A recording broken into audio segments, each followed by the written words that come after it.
Bueno, le damos la bienvenida a los que vienen de vacaciones de vuelta. Esperamos que hayan tenido unas buenas vacaciones. Y la próxima semana hay una actividad en la iglesia de Longotoma. Los que quieran ir el día sábado hay un concierto. Ahora, algo que quiero dejar claro, nosotros como iglesia, nosotros no vamos a hacer nada como iglesia, participar en ningún tipo de cosas como iglesia, así que yo le diga, la iglesia va a ir allá, la iglesia va a ir acá. No, nosotros vamos a tener actividades en las cuales usted, si quiere, participa, si quiere, no participa, ¿ya? Pero como iglesia yo no me gusta eso, no voy a estar moviendo, por ejemplo, si hay un compromiso con la iglesia, por ejemplo, de Longotoma, así, va a ir como iglesia para que ellos vengan como iglesia. Al menos a mí eso no me gusta en realidad. Yo prefiero que cada uno sea libre de ir, venir si quiere. Así que hay una actividad, como le digo, el sábado, el horario no lo tengo claro, pero va a estar, seguramente lo va a subir Daniela al ¿qué es lo que lo sube? Al WhatsApp, al Facebook. Al WhatsApp, al Facebook, así que ahí tienen que estar de repente atentos porque ahí están las informaciones. Vamos a orar por los enfermos. ¿Hay alguno enfermo? Afuera tenemos una enfermita, aquí hay otro enfermo. ¿Quién más está enfermo?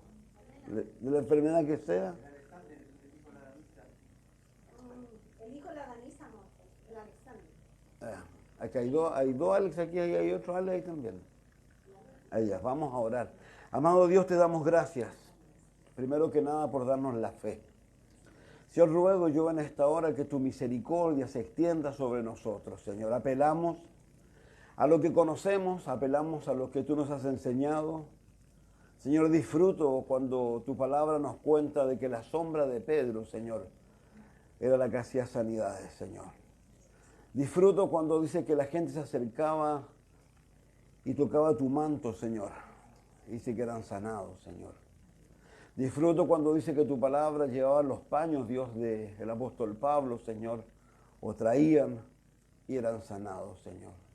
Disfruto cuando tú entraste a la casa de Simón Pedro y levantaste a esa mujer de esa fiebre que tenía. Disfruto, Padre, cuando veo que aún los muertos, Dios, tú los levantaste, Señor, como a Tabita y a tantos otros, Señor. Amado Dios, en esta hora queremos rogar por tu misericordia, queremos rogarte sin ningún parafernalia, sin ningún otro tipo de cosas, simplemente creyendo, Dios, que tú puedes tocar en este momento, Dios, cada vida, cada mano que se ha levantado, Señor. Y aún puedes tocar a aquellos que a lo mejor no han levantado mano y tienen necesidades, Señor. Yo te ruego, Dios, que tú sanes, Señor, que tú hagas milagro en medio de nosotros, Señor, para la gloria, para la honra, solo tuya, Señor, y para el gozo nuestro, Señor. Así que yo te ruego por cada una de estas enfermedades, por cada uno de estos que están enfermos, Señor, para que tú hagas conforme a la fe, Dios, de cada uno también de ellos, Señor. Y también agradeciéndote la fe que nos ha dado a nosotros, Señor, apelamos también a ese ejemplo que tú nos diste, Señor, de esos amigos que bajaron a su amigo rompiendo el techo, Señor.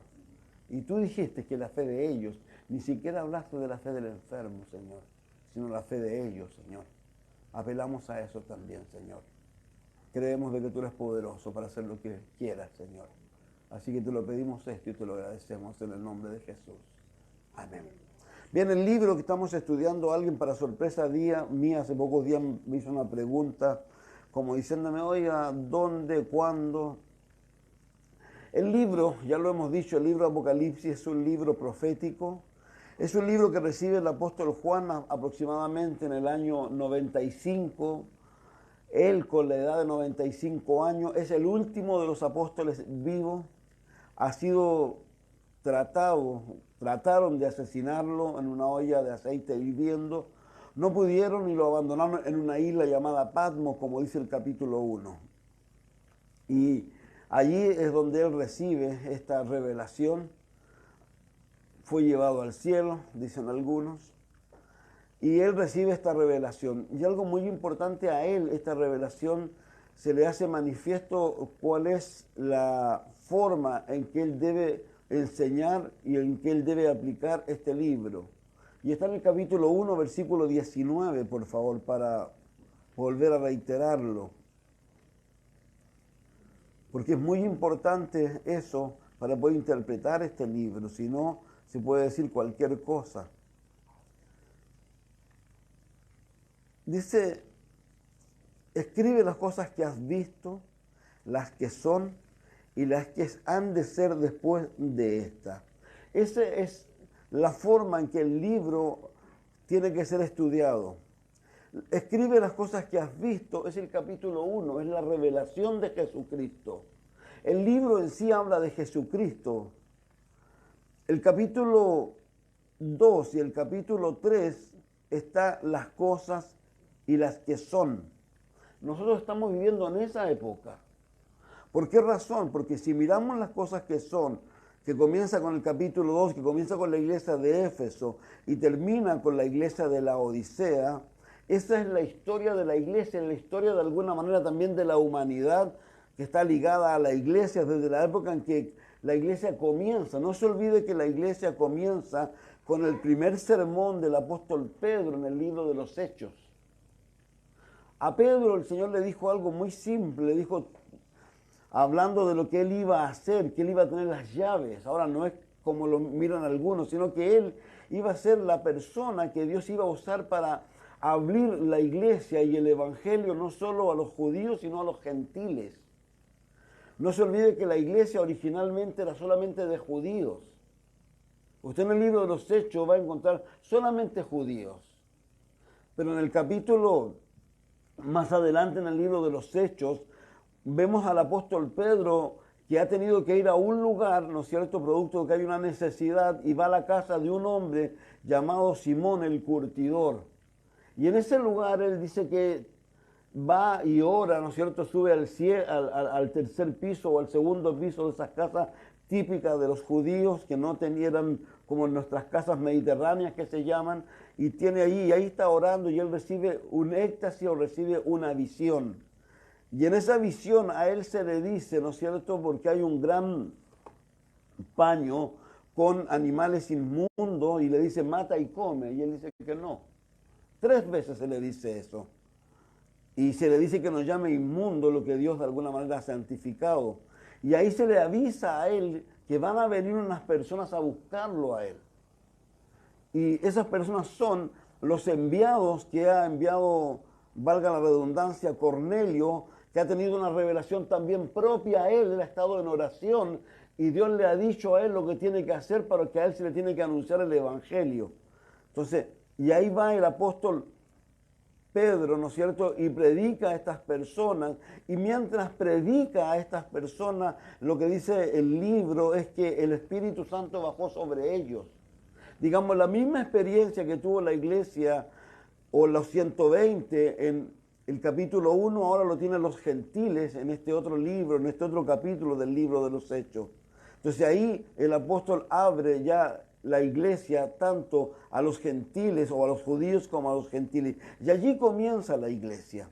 Y esa iglesia a la cual vemos que hay escrita una cantidad de cartas no menores por mano del apóstol Pedro y también del apóstol Pablo, esa iglesia en un proceso de más o menos 30 años, que es lo que de alguna manera empieza a describir el libro, tiene una situación muy particular, que esta iglesia empieza a perder fuerza y coraje.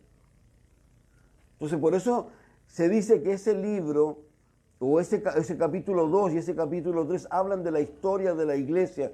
Por eso la primera iglesia a la cual se le habla es la iglesia de Éfeso, una iglesia que de alguna manera se convirtió en una iglesia muy particular, con un mecanismo, con una forma de funcionar muy eficiente.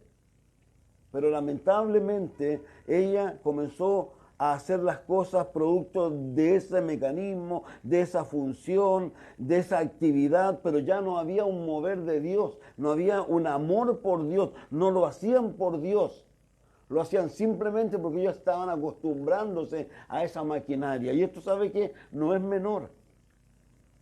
En algún momento un gran mover que hubo en España con personas adictas, pero cuando hablamos de adictos a la heroína, adictos a drogas heroicas, en realidad drogas que realmente toman a las personas Y había un ministro allí que tenía el trabajo, y era un trabajo en España donde había muchas personas de diversos países de Europa. Y en un momento una de estas personas volvió a Inglaterra. Y esta persona se sintió de alguna manera tan mal por eso. Y empezó a darse cuenta y Dios empezó a mostrarle cómo él estaba trabajando por sentirse contento él, por satisfacerse él. Pero no era por amor a Jesús, no era por amor a las personas. Entonces a veces pasa eso con la iglesia y puede pasar con nosotros como personas. Y de ahí empezamos a ver la iglesia, ¿no es cierto? Todo un mover que pasa por los diversos procesos, porque luego comienza la iglesia, que es la iglesia sufriente, que es la iglesia de Esmirna, esa iglesia que sufre a manos de los 10 emperadores romanos, que mueren 6 millones de cristianos. Y esa es la iglesia de Esmirna. Y ahí comienza el proceso de las iglesias que empiezan a pasar por todo ese proceso, luego que aparece Constantino y que algunos dicen que se hace creyente y que la iglesia de alguna manera se hace una iglesia del gobierno. ¿Por qué? Porque es como que, vamos a ponerlo de esta manera, que el presidente Boris dijera, bueno, yo ahora soy cristiano, entonces la religión del Estado es esta y todo el mundo para tener beneficios del Estado se hace creyente, pero simplemente por los beneficios que le van a dar. Y esa es la iglesia que aparece luego. Y ahí luego comienza la iglesia ya a contaminarse mucho más, a aparecer con toda esta dedicación que hace a las cosas humanas y a levantar seres que son seres humanos en realidad, como si fueran intermediarios entre Dios y los hombres. Y ahí comienza y sigue la iglesia, hasta llegar a la iglesia que estamos viviendo hoy día. Hoy día hay dos iglesias que cohabitan. Una es la iglesia de Filadelfia, la iglesia a la cual Dios le ha dado una promesa. En el capítulo 3, por favor, versículo 10.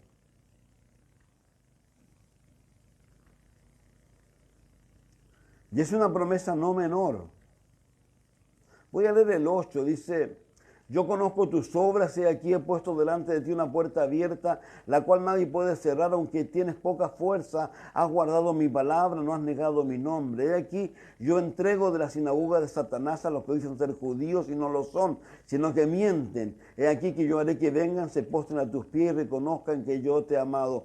Por cuanto has guardado la palabra de mi paciencia, yo también te guardaré de la hora de la prueba que ha de venir sobre el mundo entero para probar a los que moran sobre la tierra. He aquí yo vengo pronto, retén lo que tienes para que ninguno tome tu corona. A esta iglesia se le hace una promesa que es que va a ser sacada de este mundo. ¿Por qué? Porque a este mundo viene una época muy difícil y dura, pero la iglesia no va a estar. Pero esa iglesia también cohabita con la iglesia que sigue, que es del versículo 14, por favor.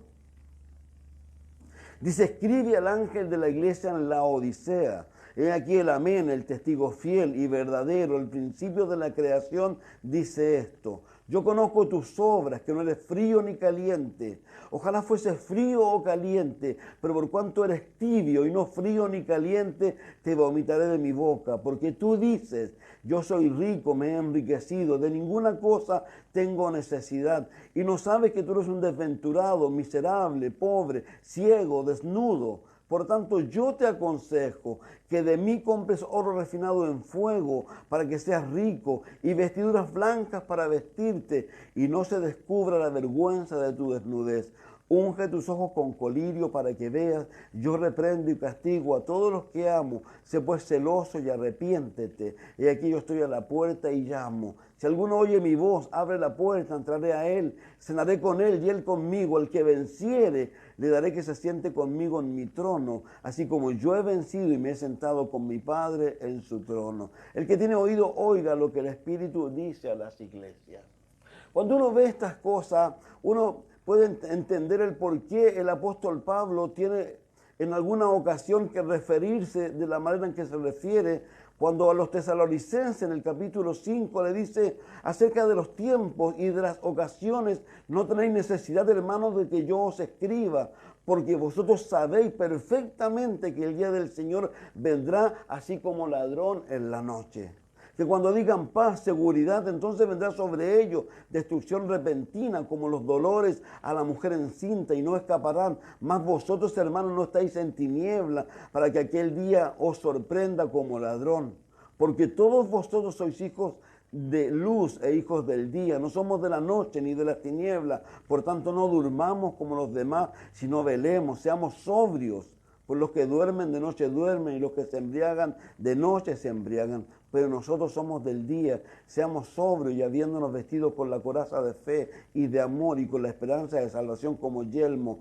Porque no nos ha puesto Dios para ira, sino para alcanzar salvación por medio de nuestro Señor Jesucristo. Que Él murió por nosotros, para que sea que velemos o durmamos, vivamos juntamente con Él. No se olvide que una de las promesas que Jesús hizo a los apóstoles en el libro de Juan, capítulo 14, le dijo: me voy pues a preparar morada para que donde yo esté, ustedes estén conmigo. Entonces, la iglesia en sí tiene que tener una claridad absoluta con respecto a lo que se espera de nosotros, y que es simplemente estar cada día ansioso por la venida de Jesucristo y esperando a Jesucristo, porque no sabemos el día. Entonces, el peligro existe. El peligro existe. Por ejemplo, el apóstol Juan, antes de llegar al capítulo 3, termina con el capítulo 2, verso 28, haciendo referencia a algo que no es menor. Dice: y ahora, hijitos, permaneced en él, para cuando se manifieste tengamos confianza, para que en su venida no nos alejemos de él avergonzados. Si sabéis que él es justo, sabed también que todo el que hace justicia es nacido de él. Una de las cosas más tremendas que va a ocurrir en la época en donde Jesús venga a buscar su iglesia va a ser cuando las 5 vírgenes insensatas pretendan entrar y no vayan a poder entrar. Entonces, el llamado es ese. Nosotros estamos viviendo en esta época, estamos viviendo en la época de la gracia, una época que va a concluir, como dice el libro de los Romanos, cuando haya entrado en la plenitud de los gentiles. ¿Cuándo es eso? No sabemos. No sabemos el día ni la hora, pero lo que dice el libro de Romanos y el apóstol Pablo, que es lo que dice claramente, que va a llegar un momento en la historia de la iglesia en que va a llegar una persona y que va a ser a lo mejor el último que haga una decisión por Jesucristo, que nazca de nuevo, se cumpla el número de personas y la iglesia desaparece de este planeta. Ahora, no se olvide que esa es una promesa que Dios le dio a Abraham. Abraham, cuando Dios vino a juzgar Sodoma y Gomorra, él estaba preocupado por su sobrino Lot, porque Lot vivía en Sodoma y Gomorra. Y le preguntó y le dijo: Señor, ¿vas a juzgar los justos con los injustos? No, le dijo. Por eso sabemos de que Dios sacó a Lot de ese lugar, así como va a sacar a la iglesia de este lugar antes de que aparezca todo esto que hemos estado estudiando. Por eso el capítulo 4, versículo 1, dice lo siguiente del libro de Apocalipsis. Después de esto miré, he aquí una puerta abierta en el cielo. La primera voz que oí como de trompeta hablando conmigo dijo: sube acá y yo te mostraré las cosas que sucederán después de esta. No se olvide que la semana pasada lo que mirábamos en el capítulo 11 es que habían 2 hombres que habían sido asesinados por la autoridad de aquel momento, y que esos hombres, que a pesar de que llegaban 3 días y medio a vista y paciencia del mundo, Dios los resucitó. ¿Y qué hizo con ellos? Los arrebató. ¿Y qué palabra usa el libro? ¿Qué le dijeron a ellos? Suban acá. Nosotros es lo único que vamos a escuchar, o vamos a escuchar nuestro nombre. Y se sube acá y te mostraré las cosas que sucederán después de esta. Recuerden, capítulo 1, las cosas que son... las cosas, déjame mirar, no quiero decirlo equivocadamente. Lo que has visto, las cosas que son y las que han de ser después de esta. Y aquí claramente a Juan se le está diciendo esto. Dice: sube acá y yo te mostraré las cosas que sucederán después de esta. Y al instante yo estaba en el Espíritu, he aquí un trono establecido en el cielo, y en el trono uno sentado, y el aspecto del que estaba sentado era semejante a piedra de jaspe, de cornalina. Había alrededor del trono un arco iris, semejante en aspecto a la esmeralda, y alrededor del trono 24 tronos, y vi sentado en los tronos a 24 ancianos vestidos de ropas blancas, con coronas de oro en sus cabezas, y de su trono salían relámpagos, truenos, voces, y delante del trono ardían 7 lámparas de fuego, las cuales son los 7 espíritus de Dios. Ese es estar en el cielo, en el reino de los cielos. El capítulo 5, por favor. El capítulo 5 encontramos el verso 1, dice, y vi, Juan, en la mano derecha del que estaba sentado en el trono, un libro escrito por dentro, por fuera, sellado con 7 sellos. Vi un ángel fuerte que pregonaba a gran voz, ¿quién es digno de abrir el libro, de desatar sus sellos? Ninguno, ni en el cielo, ni en la tierra, ni debajo de la tierra podía abrir el libro, ni aún mirarlo. Lloraba yo mucho porque no se había hallado a ninguno digno de abrir el libro, ni de leerlo, ni de mirarlo. Y uno de los ancianos me dijo, no llores, y aquí el león de la tribu de Judá, la raíz de David, ha vencido para abrir el libro, desatar sus 7 sellos. Y miré, he aquí en medio del trono y de los 4 seres vivientes y en medio de los ancianos estaba en pie un cordero como inmolado. No se olviden de las palabras de Juan el Bautista, y ahí el cordero de Dios que quita el pecado del mundo.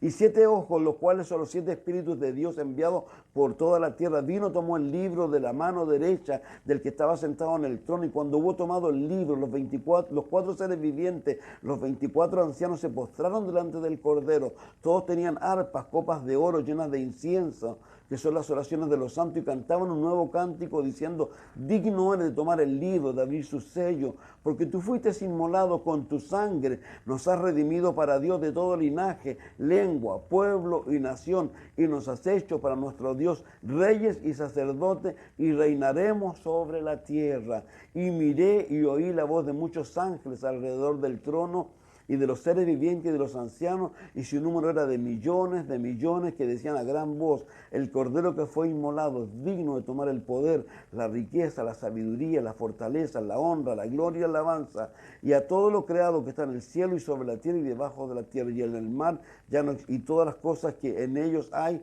Y oí decir al que está sentado en el trono y al cordero, sea la alabanza, la honra, la gloria, el poder por los siglos de los siglos. Aquí estamos viendo a la iglesia en el cielo. Esta es una fotografía nuestra. Por eso dice aquí la escritura de que estas personas, luego de que ven todo esto que Juan está relatando, ¿qué es lo que hacen ellos? Dan gloria, primero dan gracia. ¿Por qué? Porque la posición que ellos tienen en este momento es gracias a quien, a Jesucristo, que murió en la cruz por nosotros. Por eso dice algo importante ahí, y nos has hecho ¿qué? Reyes, sacerdotes, y reinaremos sobre la tierra. ¿Por qué está hablando en futuro? Porque aquí la iglesia ha sido llevada. ¿Y dónde está? En el cielo.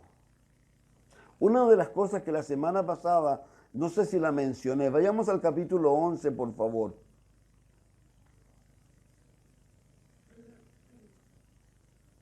Les digo al tiro.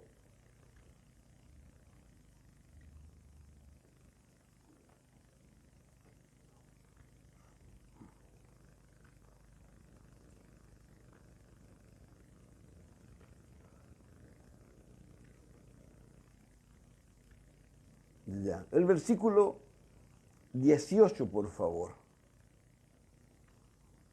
Dice, y se airaron las naciones y tu ira ha venido, y el tiempo de juzgar a los muertos y de dar el galardón a tus siervos los profetas, a los santos y a los que temen tu nombre, a los pequeños y a los grandes, y de destruir a los que destruyen la tierra. Aquí, ¿qué es lo que está haciendo? Aquí hay una diferencia en lo que estamos viendo en el capítulo 4, de los que están en el cielo y de los que están en la tierra. Y los que están en el cielo, por favor, no hay que olvidar que el día que nosotros nos vamos de este planeta, ¿a dónde vamos? Vamos a estar con Jesús.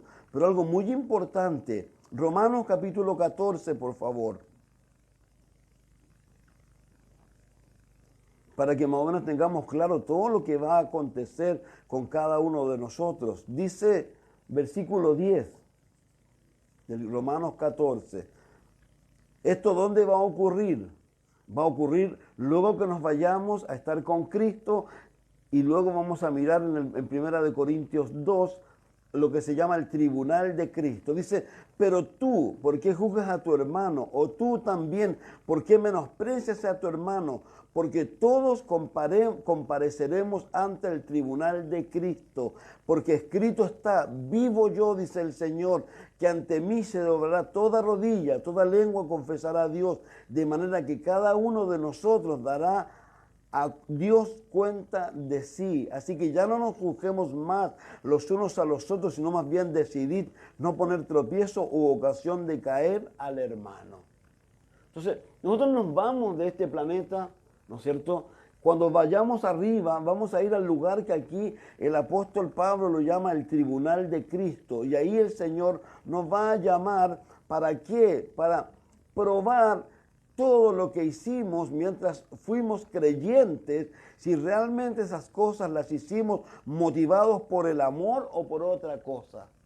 Si yo estoy aquí porque quiero que ustedes me vean, o realmente yo estoy aquí porque quiero alimentarlos y cuidarlos a ustedes y hacer lo que Dios me pide a mí que haga por causa de ustedes. En 1 Corintios 2, el apóstol Pablo, luego de que habla acerca de algunas cosas, él hace presente de que todos nosotros vamos a tener que ir a dar cuenta ante el Señor de estas cosas. El capítulo 3, perdón, de 1 Corintios. Ahí le está dando un poco de manera fuerte a los corintios, porque ellos tienen un montón de problemas en la iglesia, y le está diciéndoles a ellos un poco lo que le dice el apóstol Pablo a los romanos, a lo mejor por las discusiones o por los problemas que había entre ellos como personas. Y dice el verso 5, luego de decirles a ellos o preguntarles, ¿no sois carnales?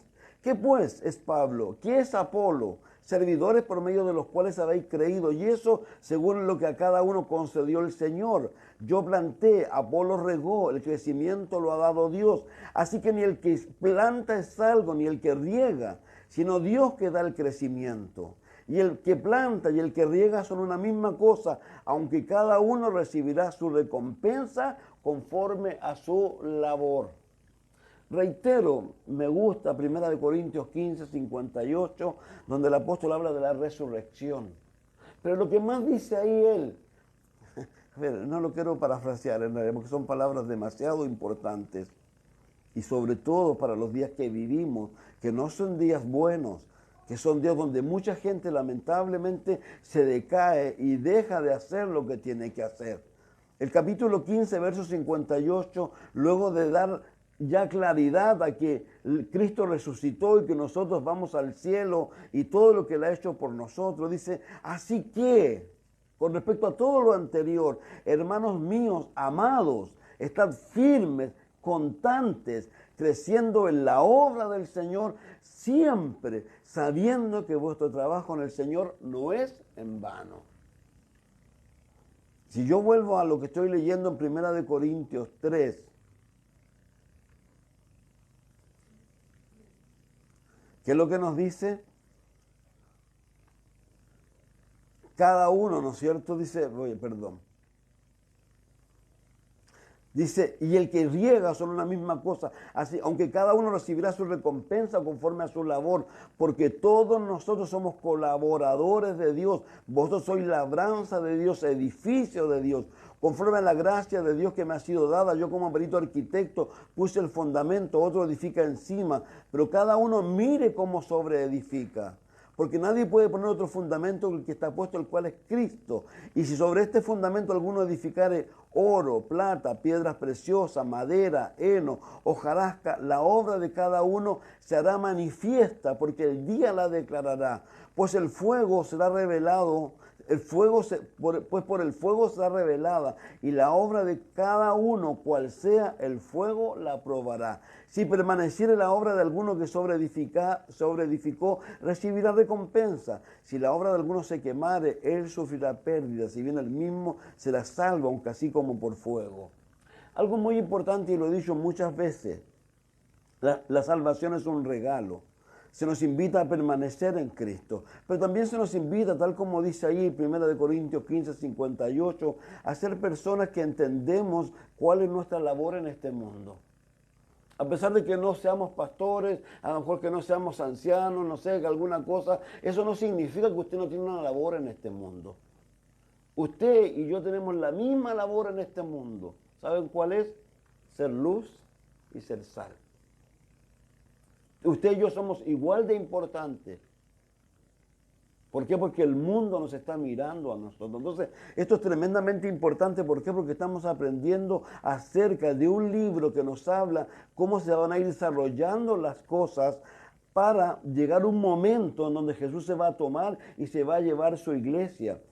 Jesús dijo algo porque dio todas las señales en el Mateo 24, ya lo hemos visto varias veces, pero algo muy importante que él hace referencia y dice que será como los días de Noé.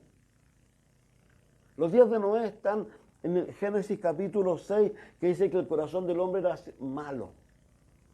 Todo lo que el hombre hacía era malo, perverso. Y alguien lo decía, nosotros vivimos en una sociedad perversa. Una sociedad pero perversa, ¿saben qué? En lo sensual, en lo sexual. Y esta generación va a ser cada vez más perversa. Yo le decía ayer a Margarita, a mí me gusta ver seriales, trato de elegirla. Estaba recontento, no sé si alguno de ustedes vio El Príncipe que se llamaba de Bel-Air, que trabajaba Will Smith cuando apareció. Era extraordinaria, era chistosa. A él se le ocurrió hacer una segunda versión, moderna, genial, hasta la cuarta episodio, donde de repente una niña de 12 años está hablando con su hermana mayor y le está hablando, que se ha enamorado. Genial, una niña. Y le dice, ¿y el nombre? Dice el nombre de alguien de su mismo sexo. Hasta ahí llegué yo con la serial. Entonces, todo ámbito, esto va a ir cada vez creciendo más y más. ¿Para qué? Para que se vaya haciendo una cosa normal, común. Yo por eso reitero, y lo digo una vez más, los niños, los nietos, los hijos deben estar aquí. Deben ser enseñados. Porque si no les enseñamos nosotros, ¿saben qué les enseña? El mundo. Y el mundo le enseña esas cosas, a que sea normal. Entonces, por eso es tan importante esto, es verdad. Y quiero decir algo más. Por favor, dice aquí, si la obra de alguno se quemare, él sufrirá pérdida. Si bien el mismo será salvo, aunque por fuego. Aquí hay algo, yo no sé cómo se va a dar esta situación. Quiero ir al libro de Apocalipsis, por favor, al capítulo 22, si mal no recuerdo. O 20, a ver.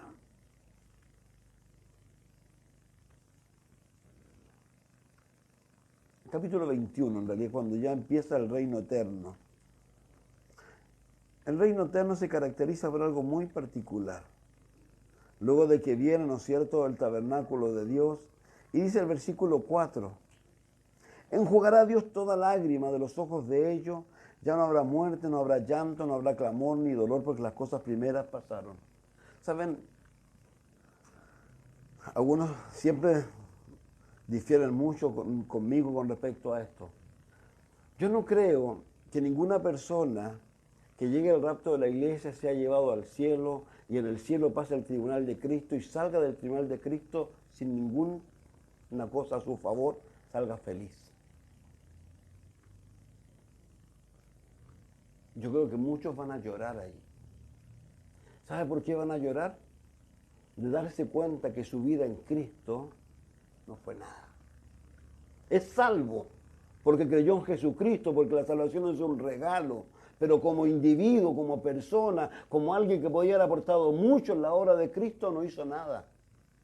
Y si no fuera, es mi percepción, por lo que dice aquí el libro, que Dios enjuga toda lágrima, esas personas estarían eternamente llorando.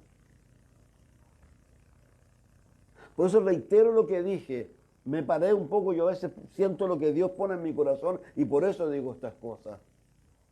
Porque alguien me hizo esa pregunta, pero reitero, porque esto es importante, estamos en la época de la iglesia. El día menos pensado Jesús viene a buscar su iglesia. Y como el propio apóstol Pablo dice que debe encontrar una iglesia sin mancha ni arruga, pero por sobre todas las cosas yo te vuelvo a reiterar, yo te animo una vez más a que tú le digas a Dios que te bautice con su Espíritu Santo, a que te dé poder. ¿Pero poder para qué? La palabra poder o la palabra que usa allí el apóstol, el Señor Jesús cuando le dice a ellos es para ser mártir, pero sobre todo poder para ser testigo. Para que tú a la gente que estés a tu alrededor, tú no tengas la necesidad de obligarte. Oh, tengo que hablarle porque si no le hablo, la sangre de este infeliz va a estar sobre mí. No, porque tú lo vas a mirar y lo vas a mirar como lo aprendíamos del libro de Jonás. Que a pesar de que eran perversos, a más no dar los ninivitas, los asirios, Dios le dice a Jonás, estos infelices no saben discernir de su derecha, de su izquierda. Es lo que yo le decía el otro día, el miércoles. ¿Qué le podemos pedir a una persona que ama? Y les ponía el ejemplo de la niñita esta que salió en televisión, que le hicieron robar su papá aquí en 8 Norte. Esa niña crece en ese mundo. ¿Qué le puedes pedir tú a ella? Si no tiene idea. Por eso la importancia de lo que el apóstol Pablo dice, de predicar. ¿Cómo van a creer si no hay quien les predique?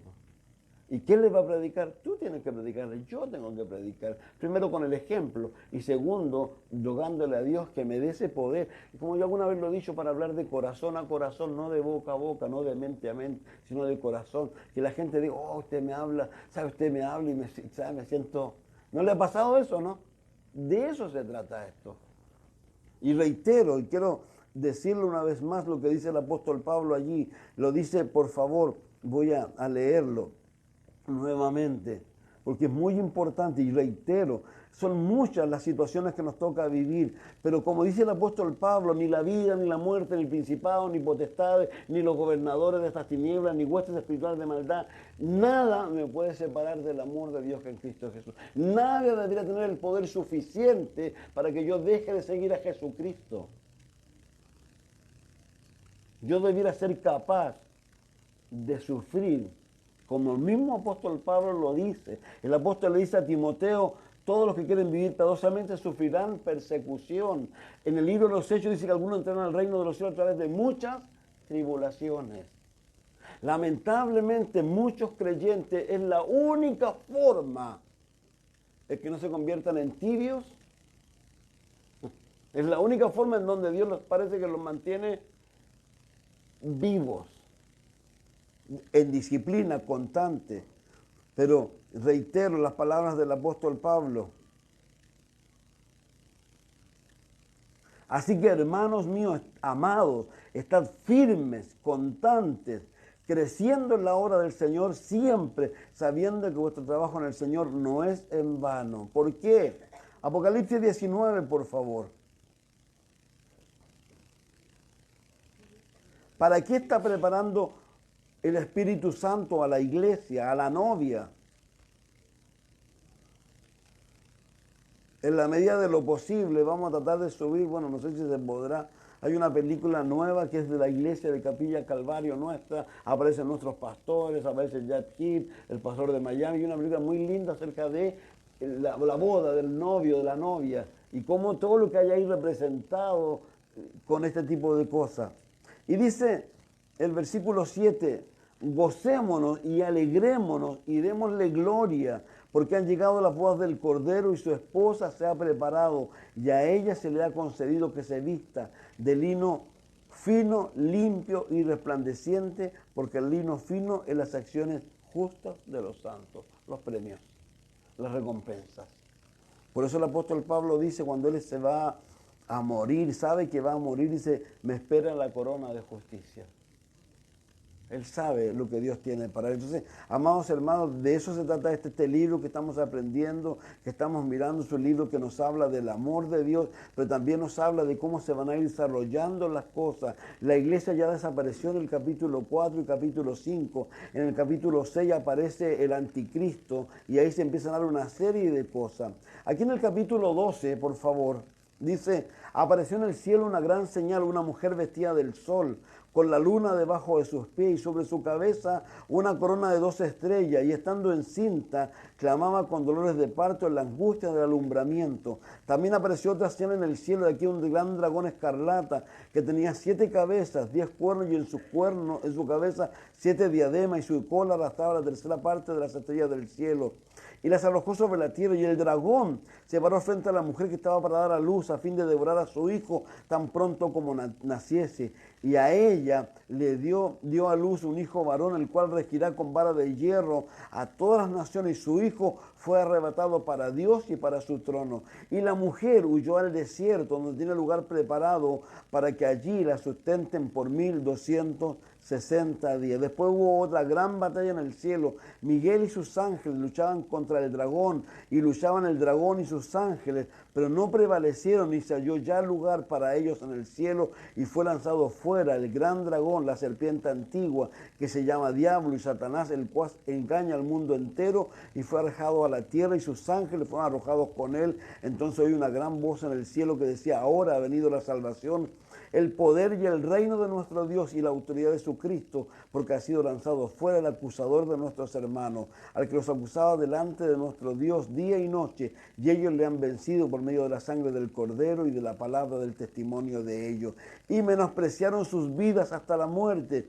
Por lo cual alegraos cielos y los que moráis en ellos, ay de los moradores de la tierra y del mar, porque el diablo ha descendido a vosotros con gran ira, sabiendo que tiene poco tiempo. Cuando vio el dragón que había sido arrojado a la tierra, persiguió a la mujer que había dado a luz al hijo varón, y se le dieron a la mujer las 2 alas de la gran águila, para que volase de delante de la serpiente al desierto, a su lugar donde es sustentada por un tiempo, tiempo y tiempo, y la mitad de un tiempo, y la serpiente arrojó de su boca tras la mujer agua, como un río, para que fuese arrastrada por el río. Pero la tierra ayudó a la mujer, pues la tierra abrió su boca y tragó el río que el dragón había echado de su boca. Entonces el dragón se llenó de ira contra la mujer y se fue a hacer guerra contra el resto de la descendencia de ella y los que guardan los mandamientos de Dios y tienen el testimonio de Jesucristo. Si usted se dio cuenta, los primeros versos de qué es lo que nos están hablando de algo que ocurrió al principio de la historia de nuestro mundo, antes de Cristo y después de Cristo. ¿Por qué? Lo primero habla aquí de una señal, ¿no es cierto? Todos sabemos de que Israel es la señal que Dios le ha dado al mundo. Siempre lo decimos. Jesús dijo: cuando la higuera florezca, no pasará esa generación. El año 48 floreció Israel nuevamente, volvió a su tierra y todo lo que sabemos. Entonces, ¿qué es lo importante aquí? Que esta mujer, ¿no es cierto?, que aquí nos da algunos detalles, como por ejemplo, nos dice que esa mujer, ¿no es cierto?, se le da un tiempo determinado para que huya, dice el verso 6, por favor. La mujer huyó al desierto, donde tiene lugar preparado por Dios para que allí la sustenten por 1260 días. Si vamos más abajo, por favor, luego de abajo dice, hablando también de esta mujer, ¿no es cierto?, dice, y ella les ha vencido por medio de la sangre, ¿no es cierto? Y luego dice que esta mujer ha sido guardada por ¿cuánto tiempo? Dice, sustentada, el verso 14. Se le dieron a la mujer las 2 alas de la gran águila para que volase delante de la serpiente al desierto, a su lugar, donde es sustentada por tiempo y la mitad de un tiempo. Tenemos 2 cifras, 1260 días. Si lo dividiéramos por 360, que es el calendario babilónico, nos da 3.5 años. Y aquí, si leemos, dice tiempo, 1 año, tiempo, 2 años, 3 años tenemos, y la mitad de un tiempo, que sería medio año, que tenemos 3 años y medio. Entonces, ¿de qué es lo que nos está hablando aquí la Escritura? Primero, nos está hablando de un evento que ocurrió, como dije al principio. Dice, apareció en el cielo una gran señal, una mujer vestida del sol. Ahora algo interesante, lo que sabe la Iglesia Católica sobre todo, y el arte católico siempre presenta a la María de esta manera. Pero esto no es María. No es María, es una equivocación de ellos. Esta es, y tampoco, digamos, es la Iglesia. ¿Por qué no es la iglesia? Porque la iglesia es virgen, pura, no tiene hijo. Pero es Israel, porque Israel dio a luz un hijo. No se olvide que Dios, cuando crea la nación de Israel, ¿para qué la crea? La crea exclusivamente para sacar de ella ¿qué? A Cristo Jesús. Y algo interesante, porque aquí mismo también da un detalle, dice verso 2, estando encinta clamaba con dolores de parto en la angustia del alumbramiento. También apareció otra escena en el cielo, un gran dragón escarlata que tenía 7 cabezas, 10 cuernos, en su cabeza 7 diademas y su cola arrastraba la tercera parte de las estrellas del cielo y las arrojó sobre la tierra, y el dragón se paró frente a la mujer que estaba para dar a luz a fin de devorar a su hijo tan pronto como naciese, y ella dio a luz un hijo varón que regirá con vara de hierro a todas las naciones. Ese es Cristo. Entonces, lo interesante aquí, ¿qué es lo que hay? Primero, ya acabamos de mencionar que a pesar de lo que nos ha dicho o nos dicen por ahí, que esta mujer ha sido usada para difundir muchas creencias o doctrinas, que en la iglesia no puede ser porque ella lo hemos visto, porque ella es virgen, porque ella no pasa la gran tribulación, menos, no pasa nada de esto. Ahora, además, la iglesia es una novia y es virgen. Y la iglesia es el resultado de la muerte y resurrección de Cristo. No hay que olvidar eso. Entonces, ¿qué es lo que es? María, dicen otros, la virgen que adora, la iglesia católica. Pero algo interesante, si usted lo leyó, dice aquí apareció, habla de señales. María nunca fue una señal. María simplemente fue una mujer usada por Dios, un instrumento en las manos de Dios, pero nunca una señal. Aquí es una señal, Israel es una señal, claramente. Ahora, algo interesante, dice, apareció en el cielo una gran señal, una mujer vestida del sol. Si fuéramos al libro de Génesis, por favor, se van a acordar del sueño, no vayan, pero se acuerdan del sueño, ¿saben de quién? De José, al cual se burló su papá y sus hermanos. Y estoy hablando de lo mismo, de Israel. Entonces, de eso es lo que está hablando aquí. Ahora, claramente es una señal, ya lo dijimos. Jesús así lo dijo en Mateo 24, claramente. Ahora, otro personaje que aparece aquí, ¿quién es? Es Satanás. ¿Ya? Ahora, no hay que olvidarse, aquí dice algo interesante, por favor. Y estando encinta clamaba con dolores de parto, la angustia del alumbramiento. Apareció otra señal en el cielo, un gran dragón escarlata, el que tenía 7 cabezas, 10 cuernos, y en su cabeza 7 diademas, y su cola arrastraba la tercera parte de las estrellas del cielo y las arrojó sobre la tierra. Lo dijimos en su momento. ¿Qué son esta tercera parte de las estrellas del cielo? Si usted busca la tercera parte o las estrellas del cielo, se va a encontrar que son ángeles. Si usted va al libro de Job, en el libro de Job dice, cuando Dios creó el mundo, las estrellas del alba se regocijaban con él. Entonces, ¿qué es lo interesante aquí? Porque aquí lo que estamos viendo es el tratar de asesinar a alguien. No se olviden que en los evangelios nos cuentan de que luego del nacimiento de Cristo Jesús, vinieron los reyes magos, guiados por la estrella, y los reyes magos no hallaron nada mejor que ir a la autoridad para preguntar a la autoridad por el niño que se supone que era el rey de los judíos. Y le preguntaron a Herodes, y Herodes dijo, ¿perdón? Hay un solo rey, soy yo. Pues le dijo, él se quedó muti, y le dijo, vayan, cuando lo encuentren, vengan, avísenme para yo ir y adorarlo. Pero ¿qué trató de hacer? Todos sabemos lo que la Biblia nos enseña, que cuando llegaron los reyes magos aproximadamente se supone que la edad de Cristo era cerca de 2 años. ¿Por qué sabemos eso? Porque cuando los reyes magos, guiados por el Señor, se van por otro lugar, no por donde lo esperaba Herodes, y no le avisan nada a Herodes, Herodes se enoja y manda a matar a todos los niños menores de 2 años, tratando de ¿qué? De aniquilar a Cristo. Por favor, no nos debemos olvidar nunca lo que nos dice el libro de Isaías y el libro de Ezequiel, que Satanás, cuando se revela en contra de Dios, la Biblia dice que él quiere hacerse igual a ¿quién? A Dios. Entonces, ¿qué es lo que él quiere? Él quiere evitar, algunos piensan y dicen que Satanás llevó a Cristo a la cruz del Calvario. Eso es mentira. Él quería impedir que Cristo fuera a la cruz del Calvario. Porque en la cruz del Calvario, ¿qué hizo Jesucristo? Volvió a tomar el control, volvió a tomar el poder, volvió a tomar este mundo. Solo como dice la Biblia, que aún no ha sido hecho, pero va a llegar un momento en que Él va a tomar el control absoluto de todo esto. ¿Y el dónde lo venció? En la cruz del Calvario. Por eso trata de asesinarlo primero. Segundo, no se olviden que el Señor Jesucristo, ¿no es cierto?, dice que fue al desierto y en el desierto estuvo ¿cuánto? ¿Y quién vino? ¿Y qué le dijo Satanás? Si postrado me adoras. Entonces, eso es lo que estamos mirando aquí. Estamos mirando claramente ese evento, ¿no es cierto?, en que ocurrió. Entonces aquí aparece claramente primero Israel, luego aparece este gran dragón, dice aquí, escarlata rojo, que tiene 7 cabezas, 10 cuernos y en su cabeza 7 diademas, y su cola arrastraba la tercera parte de las estrellas del cielo.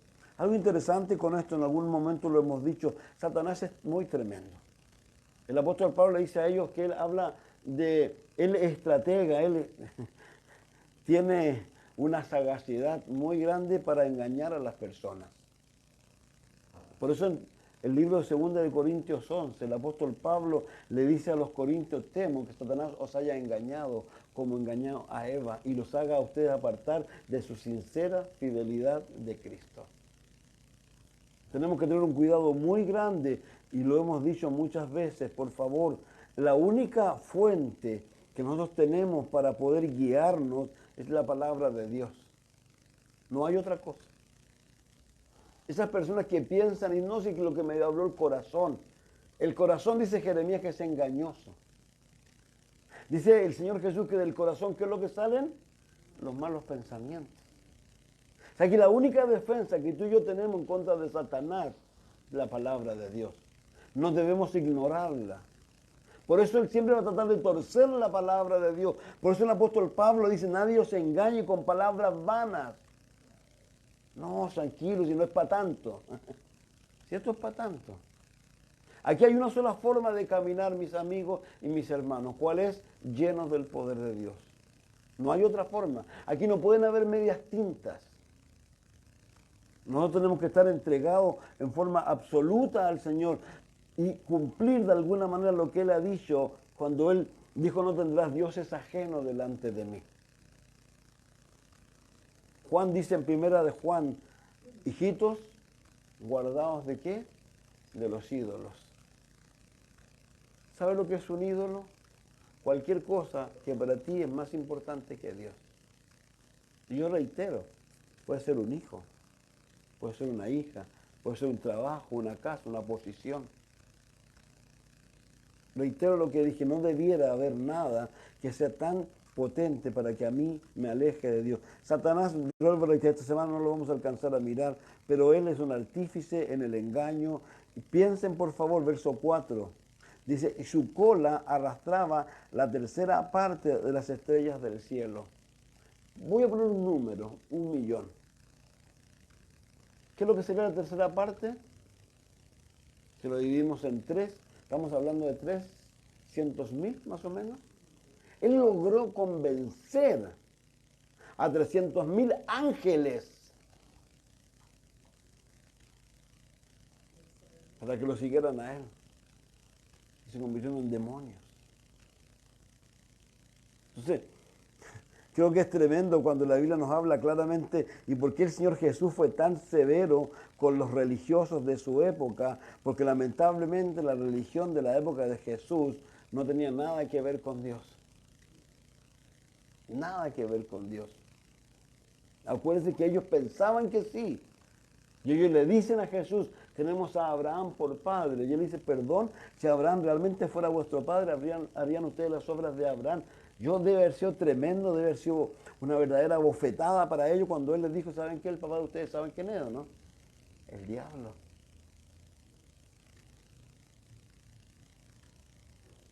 Entonces, de verdad uno tiene que tener cuidado. Satanás no es algo menor, no debemos ignorar sus maquinaciones, no debemos ignorar todo lo que él hace. Él es estratega, reitero, no solo piensen, estoy trasladándome mucho antes de la creación, no solo se reveló él, no solo arrastró, a la tercera parte de los ángeles, luego vino a la tierra, que dice Isaías que Dios la había creado ordenada y para ser habitada, e hizo el desastre, que dice el capítulo 1, versículo 1 y 2, y la tierra estaba desordenada y vacía.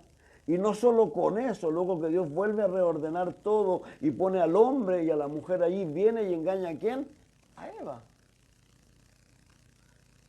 Y todos hemos visto el resultado de eso, ¿por cuánto? Por 6.000 años. Porque ojalá en el diluvio hubiese terminado todo esto. Pero en el capítulo 10 del libro de Génesis, ¿qué encontramos? Una nueva rebelión de los hombres. ¿Qué es lo que dicen? Hagamos una torre para llegar ¿dónde? Y así estamos hoy día. Entonces, quiero concluir con algo muy simple que Jesús dijo y que pidió a los discípulos que oraran. Cuando ellos le dijeron, Señor, por favor, enséñanos a orar. Y Él les dijo, pero les dijo algo muy importante que ellos tenían que orar. Venga tu reino. ¿Saben? Yo de verdad, yo creo que venga Jesús pronto. Yo le digo a Dios, Señor, ¿sabes qué? Acaba esto luego, Señor. Y el que es y el que no es nomás, acabó. Yo sufro a veces en este mundo por todo lo que ocurre en este mundo, un mundo perverso. La humanidad sufre, los animales sufren. Y algo que hemos dicho y reiteramos, y nadie en este mundo puede decir que Dios no le ha mostrado su amor. Porque Dios está tocando el corazón de las personas siempre, siempre. El libro, lo hemos visto, es un libro que habla de amor. Porque la Biblia dice claramente que Él no ha venido. ¿Pero por qué no ha venido? Porque no quiere que ninguno perezca, sino que todos procedan al arrepentimiento. Primero le está hablando a la iglesia. ¿Cuántos creyentes pueden estar en pecado? De la índole que sea. No se olvide que esto es tan sencillo. La Biblia dice que el que sabe hacer lo bueno y no lo hace, ¿qué es lo que es? Estoy hilando muy fino, ¿no? Pero así dice la Escritura. El que sabe hacer lo bueno y no lo hace, ¿qué es lo que es? Pecado. Y Isaías dice que el pecado, ¿qué es lo que hace entre yo y Dios? Me separa. Por eso la Biblia dice, y lo que leíamos a la iglesia de Laodicea, que ella decía, no, si yo estoy ok, estoy genial. Perdón, le dicen. Y lo último que le dice, arrepiéntete. La palabra arrepentirse significa girar, significa reconocer. Y yo quiero decir esto de una manera muy clara. Nosotros, como dice el apóstol Pablo, no es que yo lo haya logrado. Si ninguno de nosotros puede decir, no, si nosotros ya lo logramos. No, todos estamos luchando. Todos estamos en una lucha inmersos. Todos tenemos que cada día ir y decirle a Dios, perdóname, Señor. ¿Por qué? Porque se me atravesó un fulano en la calle. Y, hubierais visto, casi le digo de eso que no debo decir, pero casi se lo digo, Señor. O está ahí en la fila del supermercado, o no sé, tantas cosas que nos ocurren a diario que a veces hacen que nuestra naturaleza como que quiera salir. Porque vivimos en esa constante lucha. Pero ¿qué es lo importante? Que tenemos que reconocer esas cosas y pedirle a Dios ayuda. Por eso la Biblia habla claramente de eso. Cada día es un día donde tenemos que arrepentirnos nosotros y pedirle a Dios ayuda. Pero un día de esto, vuelvo a repetir el día, esto se va a acabar. Un día de esto va a terminar. ¿Y sabe qué? En el capítulo lo vamos a ver a lo mejor la semana que viene o la que sigue. Se van a acabar las luchas. ¿Sabe por qué? Porque Satanás, que es aquel que sube al cielo, todavía sube a acusarnos. Gracias a Dios, ¿saben con qué se encuentra en el cielo, no? Con Jesús. ¿Y sabe lo que encuentra? Sus manos horadadas. Si no fuera por Él. Ahora algo muy importante con Satanás, por favor. Satanás es un artífice, ¿sabe de qué? Es lo que más quiere hacerte a ti sentir que tú no tienes perdón. Cuando tú haces algo indebido, como que ya Satanás dice, ay, qué cabrea, que no sigáis luchando. Si tú, no, por favor, no le creas. No le creas. No le creas. Eso es lo que él quiere hacer creer a muchas personas que ya no tienen vuelta. Pero es mentira. Es mentira. Porque ahí está nuestro Cristo a favor nuestro. No se olvide que Él murió por nuestros pecados y como dice la Escritura, subió a los cielos y que lo que hizo se sentó a la diestra del Padre. ¿Y qué es lo que hace ahí? Ora por nosotros. Así que, amigos míos, de eso se trata esto. tenemos que seguir caminando porque el día menos pensado esto se va a acabar. Menos pensado. No sabemos cuándo. Y para eso Dios dice que no estamos en tinieblas, sino que estamos en la luz, somos del día. Así que eso es lo que esperamos y oramos, venga a tu reino. Padre, te damos gracias. Primero por todo lo que hablas a nuestros corazones, Señor, a mi propio corazón. Gracias porque tu palabra nos da claridad con respecto a todo y cada una de las cosas que han de ocurrir y han de ser, Señor. Y sobre todas las cosas yo te ruego en esta hora que tú nos bautices con tu Espíritu Santo y nos ayudes a vivir cada día pegado a ti, Señor. Como dice tu palabra y como decía Pablo, Señor, permaneced en Él, Señor. Que permanezcamos en Cristo, Señor. Que creamos lo que tu palabra dice, que no tenemos un sumo sacerdote que no se pueda compadecer de nuestras debilidades, si uno que fue tentado en todo, pero sin pecado, para alcanzar gracia y el oportuno socorro, Señor. Gracias por eso, Señor. Lloramos en esta hora que tú nos ayudes, Señor, a seguir anhelando que vengas pronto a buscar tu iglesia. Y en el intertanto, queremos seguir rogándote por los hijos, las hijas, los padres, las madres, los hermanos, las hermanas, toda esa gran cantidad de personas que están a nuestro alrededor, Señor. Oramos por nuestros compañeros de trabajo, también que a veces hace la vida imposible a muchos de tus hijos, Señor. Para que tus hijos no se cansen, Señor, de decirle que tú les amas, Señor. Y a pesar de lo que ellos puedan estar haciendo y cómo Satanás los puede usar para traer tanta tristeza al corazón de tus hijos a veces, Señor. Te rogamos, Dios, que tú nos bautices, de verdad nos llenes y nos ayudes, Señor, a hacer como tú dijiste, amar a aquel que nos calumnia, nos difama, Señor. A que nuestro amor sea un amor ágape, Señor, un amor incondicional, un amor que no espera nada de vuelta, Señor. Solo ama, Señor. Ayúdanos, Dios, a parecernos a ti en eso, Señor. Gracias, Dios, por tu amor. En el nombre de Jesús, Señor. Amén. Dios les bendiga mucho.